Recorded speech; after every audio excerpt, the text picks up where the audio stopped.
ত্রিপুরায় ভোর বর্ষা চলছে, ফলে প্রতিদিন রাজ্যের কোনো না কোনো স্থানে বৃষ্টি হচ্ছে। এই বৃষ্টিতে শহর থেকে গ্রাম সর্বত্র নিম্ন অঞ্চলগুলিতে জল জমে আছে। 22শে জুলাই বুধবার ত্রিপুরার সব জেলাতেই ভারী থেকে অতি ভারী বৃষ্টিপাতের সম্ভাবনা ছিল। এর ফলে রাজ্যের বেশ কিছু জেলায় মারাত্মক প্রভাবের সম্ভাবনার কথা জানিয়েছে আবহাওয়া দপ্তর। গত কয়েকদিনের বৃষ্টিতে ছোট বড় সব নদীর জলস্তর বৃদ্ধি পেয়েছে। কৃষি জমিগুলি জলের তলানিতে চলে গেছে।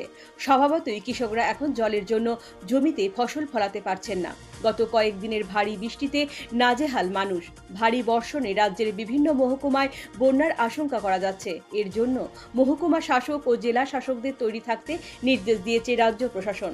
বন্যা হলে অনেকের বাড়িতে জল প্রবেশ করে, মানুষের ঘরে থাকা সম্ভব হয় না, তখন তাদেরকে শিবিরে আশ্রয় নিতে হয়। এর জন্যই প্রশাসন থেকে সব ধরনের পদক্ষেপ গ্রহণের নির্দেশ দেওয়া হয়েছে। সেই নির্দেশ পেয়ে মহকুমা ও জেলা শাসকরা পরিস্থিতির দিকে নজর রেখে চলেছেন। বুধবার সিপাহীজলা, গোমতী এবং দক্ষিণ ত্রিপুরা জেলায় ভারী বৃষ্টির সম্ভাবনার কথা জানিয়েছে আবহাওয়া দপ্তর। এদিন রাজ্য জুড়ে মেঘলা আকাশ এবং হালকা থেকে মাঝারি বৃষ্টিপাতের সম্ভাবনা রয়েছে। ভারী বৃষ্টির সতর্কতা থাকায় দক্ষিণ ত্রিপুরা, গোমতী ও সিপাহীজলা জেলাবাসীকে বাড়তি সতর্কতা অবলম্বনের পরামর্শ দেওয়া হয়েছে। বুধবার সর্বোচ্চ তাপমাত্রা ছিল প্রায় 31 ডিগ্রি সেলসিয়াস এবং সর্বনিম্ন তাপমাত্রা ঘোরাফেরা করে 26 ডিগ্রি সেলসিয়াসের কাছাকাছি। সারা দিনেই বিক্ষিপ্তভাবে হালকা থেকে মাঝারি বৃষ্টি বা বজ্রবৃষ্টি হয়েছে। ব্যুরো রিপোর্ট, পজিটিভ বার্তা।